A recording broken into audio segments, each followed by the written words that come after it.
Mount Vesuvius stands as one of the world's most dangerous active volcanoes, located in the Campania region of Italy, just 9 miles southeast of Naples. This towering giant rises 4,203 feet above the Bay of Naples and has earned its fearsome reputation through centuries of explosive eruptions. Home to over 3 million people living in its shadow, the area around Vesuvius represents one of the most densely populated volcanic regions on Earth. The volcano sits on the Italian peninsula, part of the Roman volcanic arc, where the African plate pushes beneath the Eurasian plate, creating the perfect conditions for volcanic activity. The ancient Romans knew this mountain well, though they didn't fully understand the danger it posed. They called the surrounding area Campania Felix, meaning happy countryside, because the volcanic soil made the land incredibly fertile. Rich families built grand villas on the slopes, and busy towns like Pompeii and Herculaneum thrived in the volcano's shadow. The Romans had no idea that beneath their feet lay a sleeping giant that would forever change history and give us one of archaeology's greatest treasures.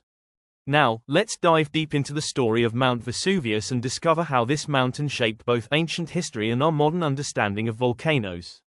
For nearly 1700 years before that famous eruption in 79 AD, Mount Vesuvius had been quiet. So quiet, in fact, that people living around it didn't even think of it as a real volcano. Sure, they knew it was a mountain formed by volcanic activity, but it seemed as harmless as any other hill in the Italian countryside. The slopes were covered in vineyards and farms, and the rich volcanic soil produced amazing crops. The Romans were practical people, and they saw opportunity where others might have seen danger. They built their towns right up against the mountain's base. Pompeii grew into a bustling city of about 15,000 people, complete with theaters, bathhouses, restaurants, and shops. Herculaneum, smaller but just as prosperous, housed about 5,000 residents in elegant homes decorated with beautiful frescoes and mosaics. But Vesuvius wasn't really sleeping. It was just taking a very long nap. Deep underground, magma had been slowly building up pressure for centuries. The mountain showed some warning signs that we understand today, but the Romans didn't know how to read them. Small earthquakes had been shaking the region for years, especially a big one in 62 AD that damaged many buildings in Pompeii. The people rebuilt and went on with their lives, not realizing these tremors were actually the mountain stretching and cracking as magma pushed upward. In the days leading up to the eruption, the earthquakes got stronger and more frequent. Some people probably felt nervous, but earthquakes weren't unusual in this part of Italy. Besides, life was good in these prosperous towns. The Mediterranean Sea provided excellent trade routes, the land produced wonderful food and wine, and Roman engineering had given them all the comforts of civilization. Why would anyone want to leave paradise? The morning of August 24 started like any other summer day in Pompeii. People went about their daily business, shopping in the markets, working in their shops, or relaxing in the public baths. Children played in the streets while their parents handled the day's chores.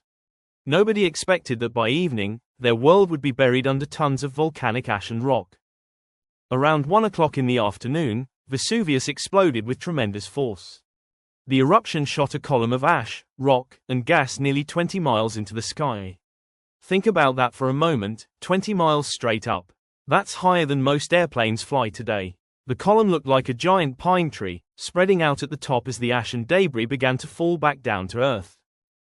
Pliny the Younger, a 17-year-old Roman who witnessed the eruption from across the Bay of Naples, later wrote detailed letters describing what he saw. His uncle, Pliny the Elder, was a famous natural scientist and admiral in the Roman fleet. When the eruption began, the elder Pliny decided to sail across the bay to get a closer look and possibly help with rescue efforts. It was a decision that would cost him his life. The younger Pliny watched in horror as the enormous ash cloud spread across the sky, turning day into night. He described how the cloud changed colors as it rose, starting white, then turning gray, and finally becoming dirty and spotted as it mixed with dirt and debris. Lightning flickered through the ash cloud, and the sound of the explosion echoed across the water like thunder that never stopped. Back in Pompeii, people had never seen anything like this before. As the ash began to fall, it wasn't immediately deadly, but it was certainly scary. The pumice stones, lightweight volcanic rocks, started raining down on the city. At first, they were small, about the size of grapes, but they quickly got bigger and fell faster. Some people made the smart choice to leave immediately. They grabbed whatever they could carry and headed for the roads leading away from the mountain. Others decided to stay in their homes, thinking the stone roofs would protect them. This turned out to be a fatal mistake for many. As the hours passed, the pumice stones kept falling, and they started piling up everywhere. The weight began to collapse roofs throughout the city. People who had stayed indoors found themselves trapped as their houses caved in around them. The stones accumulated so quickly that within just a few hours, they were several feet deep in the streets. The air became thick and hard to breathe. Ash mixed with the falling stones, creating a choking cloud that burned people's eyes and lungs.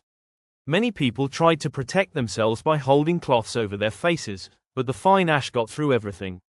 Some families huddled together in their homes, hoping the eruption would stop, not knowing that much worse was coming. As night fell, the situation became truly desperate. The ash cloud had blocked out all sunlight, plunging the region into complete darkness. People stumbled through streets that were no longer recognizable, trying to find their way out of the city. Many became disoriented in the blackness and never made it to safety. While Pompeii was being buried under pumice and ash, the smaller city of Herculaneum was experiencing a different kind of disaster. Located on the other side of Vesuvius, Herculaneum initially seemed safer. The wind was blowing most of the ash away from the town, so residents thought they might escape the worst of it. Many people from Herculaneum did try to evacuate, heading down to the beach where they hoped boats might rescue them. Archaeological evidence shows that hundreds of people gathered in boathouses along the shore, waiting for help that would never come. Then, early in the morning of August 25, something terrible happened. The eruption column, which had been shooting straight up into the sky, suddenly collapsed. This created what scientists call pyroclastic flows, extremely hot mixtures of gas, ash, and rock that raced down the mountainside at incredible speeds. These flows were different from the slow accumulation of ash that was burying Pompeii. The pyroclastic flows moved like avalanches, but they were much more deadly. They reached temperatures of over 1,000 degrees Fahrenheit and traveled at speeds of up to 100 miles per hour. Nothing could outrun them. The first pyroclastic flow hit Herculaneum around midnight. The people waiting on the beach had no chance to escape. The superheated gas and debris killed them instantly, then buried the entire town under 65 feet of volcanic material. Unlike Pompeii, which was buried gradually, Herculaneum was completely obliterated in minutes. Back in Pompeii, people thought the worst might be over as the ashfall began to slow down during the night. Some who had survived the roof collapses even ventured outside, thinking they might be able to escape. But Vesuvius wasn't finished yet. Around 6:30 in the morning on August 25, the first pyroclastic flow reached Pompeii. Like at Herculaneum, these flows were impossible to escape. They poured over the city walls and through the streets like liquid fire, killing everyone they touched instantly. The flows came in several waves over the next few hours. Each one deposited more volcanic material, gradually raising the level of debris covering the city. By the time Vesuvius finally calmed down, Pompeii lay buried under nearly 10 feet of volcanic deposits. The speed of the final destruction meant that people were caught in whatever they were doing at that moment. Some were found still lying in bed. Others were discovered clutching their most precious belongings. Families were found huddled together, parents trying to protect their children with their own bodies. One of the most famous discoveries was a guard dog, still chained to his post, who had survived the initial ash fall but couldn't escape when the pyroclastic flows arrived. The plaster cast made from the hollow space left by his body shows his final moments, trying desperately to break free from his chain. While these disasters were unfolding, Pliny the Elder was making his way across the Bay of Naples with several ships from the Roman fleet. As an admiral and natural scientist, he felt it was his duty to help with rescue efforts and to observe this incredible natural phenomenon up close. The journey became increasingly dangerous as ash began falling on the ships. The closer they got to the coast near Vesuvius, the thicker the ash became. Pliny's ship eventually reached Stabii, a town south of Pompeii, where they met his friend Pomponianus. Pomponianus had been trying to escape by sea, but the winds were blowing toward shore, making it impossible for ships to leave safely. Pliny and his men were now trapped on land with the ashfall getting heavier by the hour. According to his nephew's account, Pliny the Elder remained calm and curious even as the situation grew desperate. He took notes on what he observed and tried to reassure his companions that they would be safe. They spent the night in Pomponianus's house, tying pillows to their heads to protect themselves from the falling stones. By morning, the ash had piled so high that they had to dig their way out of the house. They made it to the beach, hoping to escape by sea, but the waves were too rough and dangerous. It was there, on the beach at Stabiae, that Pliny the Elder collapsed and died. His nephew believed he was overcome by the toxic gases and ash in the air. His death represented the loss of one of Rome's greatest scholars, but his nephew's detailed letters about the eruption became some of the most important historical documents we have about natural disasters. After Vesuvius finally quieted down, the Roman Empire was left to deal with one of the worst natural disasters in its history. The Emperor Titus, who had only been in power for 2 months, immediately sent aid to the region. Roman engineers and soldiers worked to clear roads and help survivors, but the scale of destruction was overwhelming. Pompeii and Herculaneum simply disappeared from the map. The thick layers of volcanic material had completely buried both cities, erasing them from the landscape. Over time, new towns were built on top of the hardened volcanic deposits, and people gradually forgot exactly where the old cities had been located. Some survivors tried to return to dig for their belongings, but they could only reach the tops of the tallest buildings. Most gave up and moved away to start new lives elsewhere. The fertile volcanic soil eventually returned, and farmers began planting crops on what had once been city streets, never knowing they were growing food directly above ancient Roman homes. For over 1,500 years, Pompeii and Herculaneum remained hidden underground. Occasional discoveries happened when people were digging wells or building foundations, but nobody understood what these ancient artifacts really meant. It wasn't until 1748 that systematic excavations began at Pompeii, followed by work at Herculaneum in 1738. The excavation of Pompeii and Herculaneum has given scientists an incredibly detailed picture of what happens during explosive volcanic eruptions. The cities act like time capsules, preserving not just buildings and objects, but actual moments in time. The way people died and where they were found has helped volcanologists understand exactly how pyroclastic flows work and why they're so deadly. Giuseppe Fiorelli, an Italian archaeologist working at Pompeii in the 1860s, developed a technique that revolutionized our understanding of the disaster. He realized that the bodies of victims had decomposed over time, leaving empty spaces in the hardened volcanic material. By carefully pouring plaster into these spaces, he could create exact casts showing people in their final moments. These plaster casts are both heartbreaking and scientifically valuable. They show us exactly how people tried to protect themselves, what they were wearing, and even their facial expressions. More importantly for science, they prove that most people in Pompeii died from the pyroclastic flows, not from the earlier ash fall as many had previously believed. Modern volcanologists study Mount Vesuvius constantly because it's still very much an active volcano. The last major eruption happened in 1944, during World War II, and it destroyed several towns and covered Naples in ash. Scientists use seismometers to detect earthquakes, gas sensors to monitor volcanic emissions, and satellite imagery to watch for any signs that the mountain might be getting ready to erupt again. The 1944 eruption of Vesuvius proved that this ancient volcano was far from extinct.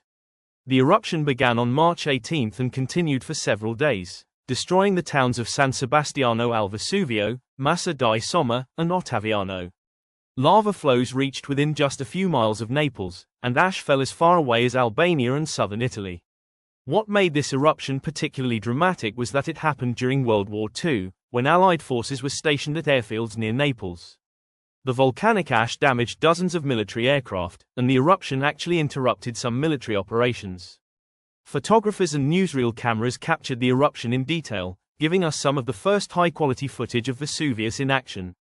The 1944 eruption followed a pattern similar to the 79 AD disaster, though it was much smaller. It started with explosive activity that shot ash high into the atmosphere, followed by lava flows down the mountainside. Fortunately, modern communications and transportation meant that most people could evacuate safely, though the property damage was enormous. After 1944, Vesuvius entered another quiet period that continues today. But scientists know this doesn't mean the volcano is becoming less dangerous.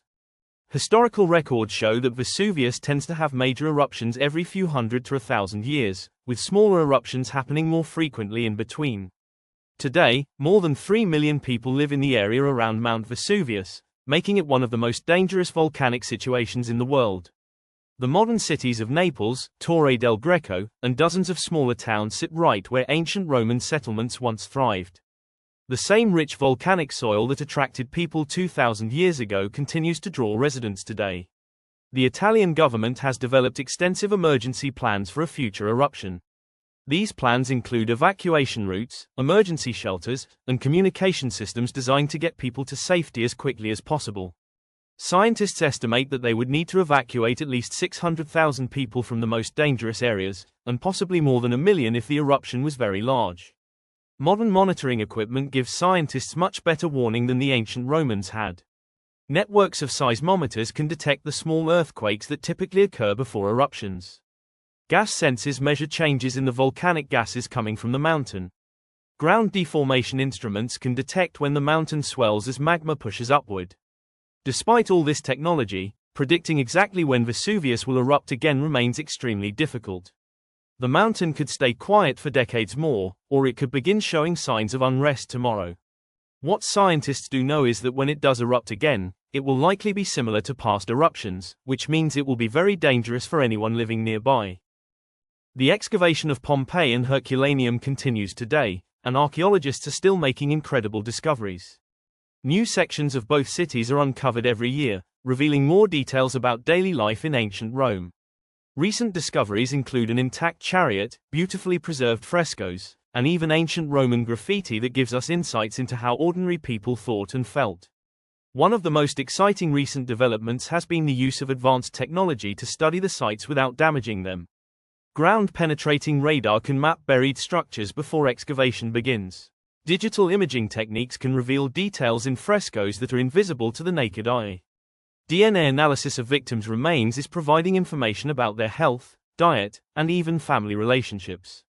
These archaeological discoveries have made Pompeii and Herculaneum among the most visited tourist attractions in Italy. Millions of people come each year to walk through the ancient streets and see the preserved buildings, artwork, and plaster casts of victims. The sites provide an incredibly direct connection to the ancient world that you can't get anywhere else. But the popularity of the sites also creates challenges. The constant flow of visitors, combined with exposure to weather and air pollution, gradually damages the ancient structures.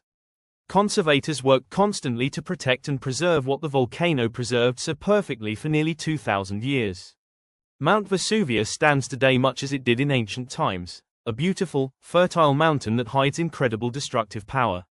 The story of the 79 AD eruption continues to fascinate people around the world, not just because of the dramatic destruction, but because it preserved a perfect snapshot of ancient Roman life.